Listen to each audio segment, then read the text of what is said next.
Vela sama Vel dan Glow di sini. Pengumuman. Mulai Januari 2024, segmen Kiss Me kita ganti jadi tamu cerita kamu. Kenapa sih kita ganti? Biar lebih gampang diingat aja sama kalian. Nah, di segmen tamu kali ini, kita bakal bacain cerita kamu yang bersedia kirimin ceritanya ke kita. Video kali ini perdana banget nih kita bawain cerita yang dikirimin oleh subscriber kita. Langsung aja kita cekin ke cerita selengkapnya yuk.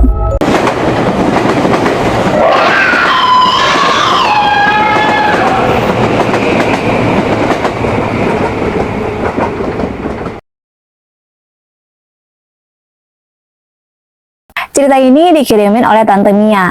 Tante Mia ini nama samaran ya guys, sesuai permintaan beliau.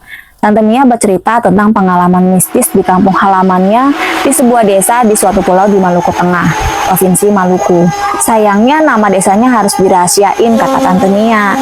Desa asalnya Tante Mia ini sangat kecil, jadi warga di sana tuh pada kenal satu sama lain.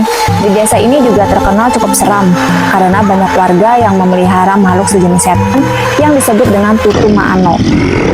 Menurut Tante Mia, Tutu Maano ini dipelihara oleh banyak warga desa untuk menjaga hutan dan hasil panen dari pencurian. Selain itu, Tutu Maano juga dipelihara majikan untuk mengusik atau menjahati musuh dari majikannya si Tutu Maano ini. Namun, terkadang Tutu Maano berkeliaran mengganggu dan menakuti warga desa secara acak. Lebih menakutkannya lagi, Tutu Maano bahkan bisa memangsa nyawa manusia yang diincarnya. Wujud Tutu Maano sendiri bisa berubah-ubah.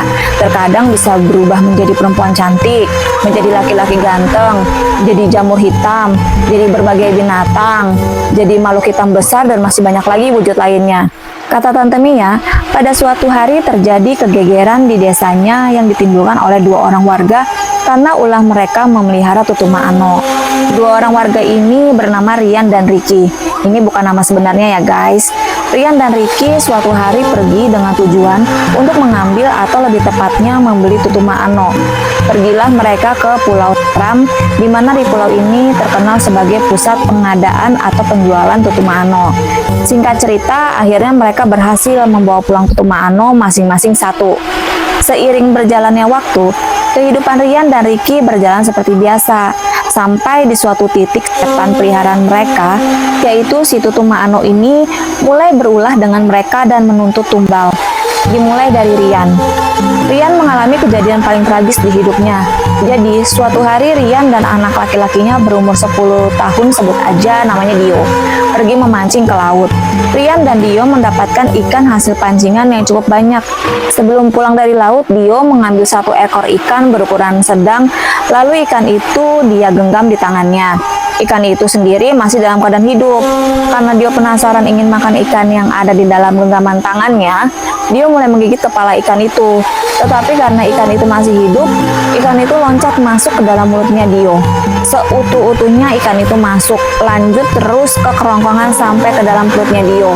Dengan tragisnya, setelah ikan itu masuk ke dalam tubuh Dio, beberapa saat setelahnya, Dio mengalami muntah darah hebat.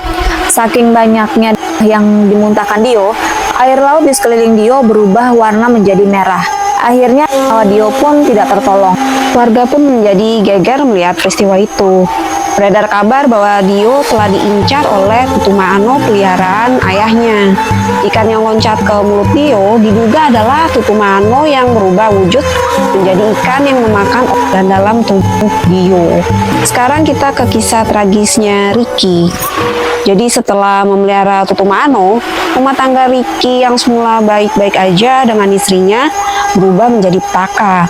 Ricky adalah seorang petani rempah yang berarti setiap hari dia harus pergi ke hutan untuk bekerja. Layaknya seorang petani, Ricky biasanya pergi bekerja dengan pakaian sederhana, kayak pakai kaos, celana pendek, dan membawa parang untuk memotong hasil hutan. Tapi setelah memelihara Tutu Maano, Ricky mulai berubah tuh. Dia mulai berpakaian rapi hanya untuk pergi ke hutan. Kayak pakai kemeja, celana panjang, sepatu, dan nyemprot-nyemprotin parfum ke seluruh tubuhnya. Dan tidak ketinggalan, dia juga selalu membawa parang. Istrinya pun jadi kebingungan. Lah, aneh banget suami saya nih. Kok jadi bergaya begini sekarang? Karena keanehan ini, bertanyalah istrinya tuh ke Ricky, "Kamu mau kemana sebenarnya, Pak?" Ricky pun menjawab, "Ke hutan, Mah." Istrinya nanya lagi, "Kok ke hutan pakaiannya rapi banget, pakai parfum segala?" Ricky cuma mengabaikan pertanyaan istrinya. Karena perubahan suaminya terjadi hampir tiap hari, penasaranlah istrinya Ricky tentang kemana Ricky sebenarnya pergi dengan berpakaian rapi seperti itu. Sang istri pun akhirnya menyuruh orang untuk memata-matai Ricky. Suruhannya itu sebut aja Onggi. Onggi pun setuju untuk memata-matai Ricky. Mulailah di suatu hari Onggi mengikuti Ricky diam-diam. Betul saja, memang Onggi melihat Ricky di dalam hutan. Tapi Onggi sangat terkejut karena dia melihat Ricky sedang berhubungan intim dengan seorang perempuan yang sangat cantik. Onggi langsung buru-buru pulang setelah melihat adegan itu dan langsung melaporkan temuannya ke istrinya Ricky. Istrinya Ricky kaget mendengar laporan itu, tapi dia menyadari bahwa perempuan cantik itu adalah Tutu Maano, peliharaan suaminya. Ya, jadi dia tidak bisa berbuat apa-apa juga. Beberapa hari kemudian, Ricky mengulangi kegiatan yang sama terus-menerus.